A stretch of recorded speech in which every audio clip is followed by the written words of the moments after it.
এই যে বেড়িবাঁধের নিউজ করতে আসছেন, এই আপনার পার নিচে বেড়িবাঁধটি তো ভেঙে যাচ্ছে, ভয় লাগতেছে না?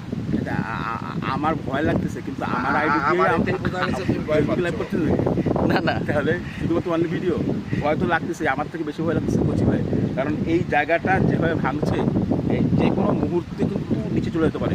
আশ্চর্য বিষয় হচ্ছে, দুপুর 12টায় আমরা যেখানে দাঁড়ায় লাইভ করছি, যে জায়গাটার উপর দাঁড়াইছিলাম, সেই জায়গাটা এখন আর নাই। কচি ভাই বারবার বলতেছিল যে এই জায়গাটায় লাইভ করা আসলে মানে বেশ ঝুঁকিপূর্ণ। আমরা ওখানে লাইভ করেছি, কিন্তু জায়গাটি ওইখানে, ওই জায়গাটা এখন আর নাই।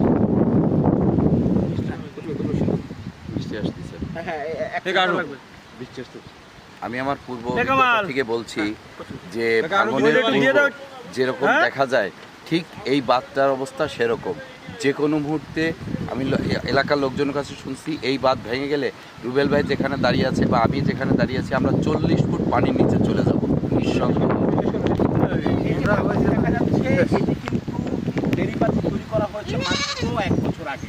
এর আগে বেড়িবাঁধ তৈরি হতো ওইখানে, এবং এটি বেশ বড় জায়গা ছিল, এবং প্রতি বছর ভাঙতে ভাঙতে এই পর্যন্ত চলে এসেছে, এবং এটি ভাঙতে ভাঙতে আরও ওই পাড়ের দিকে যাচ্ছে। সেখানেও নতুন করে বেড়িবাঁধ তৈরি করা হচ্ছে। স্থানীয় মানুষের দাবি, এভাবে ছোটো ছোটো বেড়িবাঁধ সংস্কার নয়, তারা স্থায়ী বেড়িবাঁধ চান, যাতে বছর বছর তাদের আর এই দুর্ভোগ না পোহাতে হয়।